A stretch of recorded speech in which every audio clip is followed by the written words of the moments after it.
അങ്ങനെ ഡെലുവിന് 4ാമത് ചോറ് കൊടുക്കാൻ വേണ്ടിയിട്ട് ഞങ്ങൾ ഗുരുവായൂർ അമ്പലത്തിൽ പോവാണ്.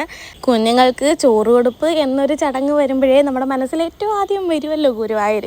അങ്ങനെ ഞങ്ങളും ഗുരുവായൂർ പറഞ്ഞിട്ടുണ്ടായിരുന്നു കൊടുക്കാമെന്ന് മനസ്സിലൊരാഗ്രഹം ഉണ്ടായിരുന്നു. അതുകൊണ്ട് ഞങ്ങൾ വന്നിട്ട് ഒത്തിരി ലാഗടിപ്പിക്കേണ്ടെന്ന് കരുതി നമ്മൾ ചോറ് കൊടുക്കാമെന്ന് പറഞ്ഞിട്ടുള്ള അമ്പലങ്ങളിലൊക്കെ കൊടുത്തു കഴിഞ്ഞാൽ പിന്നെ നമുക്ക് കുഞ്ഞിന് ഫുഡൊക്കെ കൊടുത്ത് തുടങ്ങാമല്ലോ, കുറുക്കും കാര്യങ്ങളും ഒക്കെ.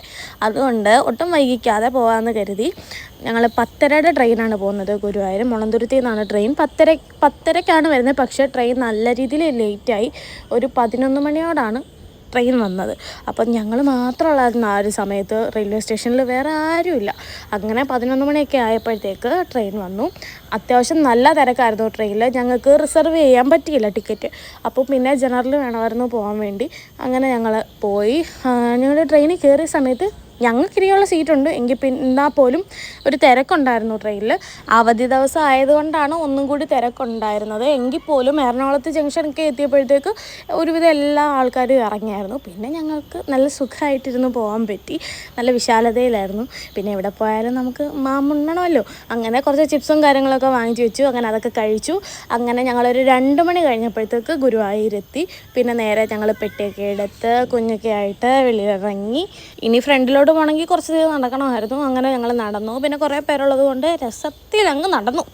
അങ്ങനെ കുറച്ചധികം അങ്ങോട്ട് ചെന്നപ്പോഴത്തേക്ക് നമ്മൾ വിചാരിച്ചു നമുക്ക് ഓട്ടോയിൽ പോകുന്നു. ഓട്ടോക്കാരങ്ങനെ കാര്യമായിട്ട് വിളിക്കുന്നുണ്ടായിരുന്നു. സത്യത്തിൽ നമുക്ക് അവിടെയാണ് പറ്റിക്കപ്പെട്ടത്. നമ്മൾ 40 രൂപ ഉള്ളായിരുന്നു റെയിൽവേ സ്റ്റേഷനിലോട്ട്. അതായത് ഇപ്പം ഗുരുവായൂർ അമ്പലത്തിൻ്റെ ഫ്രണ്ടിലോട്ടാണെങ്കിലും 40 രൂപയുള്ളൂ ഓട്ടോയിൽ. പക്ഷേ ഈ പുള്ളി ഞങ്ങളുടെ നിന്ന് 150 രൂപ മേടിച്ചു ഗൈസ്. ഞങ്ങൾ പറ്റിക്കപ്പെട്ടു അവിടെ. ഞങ്ങൾക്ക് വലിയ ധാരണയില്ലാത്തത് കൊണ്ട് നമ്മൾ ഓടിച്ചാടി ഓട്ടോയിൽ കയറി.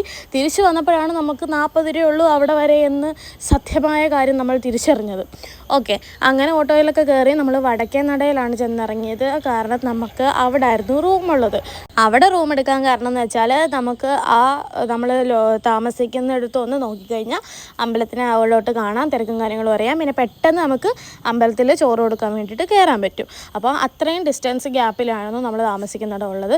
നമ്മൾ ഗോവിന്ദ എന്ന് പറഞ്ഞൊരു ടൂറിസ്റ്റ് ഹോമിലാണ് താമസിക്കാൻ പോയത്. നമ്മൾ കുറച്ച് നേരത്തെ നമ്മളൊന്ന് പറഞ്ഞായിരുന്നു അവിടെ. അങ്ങനെ റൂം എടുത്തിട്ടാണ് ഞങ്ങൾ പോയത്. അതുകൊണ്ട് ഞങ്ങൾക്ക് അവിടെ നിന്നാൽ സത്യത്തിൽ നല്ല വ്യൂ ആണ് അമ്പലത്തിലോട്ട്. കണ്ടോ, ഈ ഒരു നട നല്ല വ്യൂ ആണ്. ഞങ്ങൾ വന്ന സമയത്തൊന്നും ആരുമില്ല. കാരണം വെളുപ്പിനെയല്ല അർദ്ധരാത്രിയിലാണല്ലോ വന്നത്.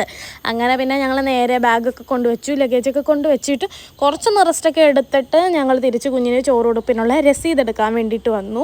അത് നമുക്ക് രസീത് അവിടെ സ്റ്റാർട്ട് ചെയ്യുന്നത് 4 മണി തൊട്ടാണ്. ഞങ്ങൾ ചെന്ന തൊട്ട് അവിടെ ഒടുക്കലത്തെ മഴയാണ് ഗൈസ്. അങ്ങനെ ഞങ്ങൾ പതുക്കെ രസീത് എടുക്കാൻ പോയി. അപ്പം ഇത്രയേ ഉള്ളൂ ഈ ഒരു വീഡിയോയിൽ. അടുത്ത പാർട്ട് ഞാൻ ഉടനെ ഇടാൻ.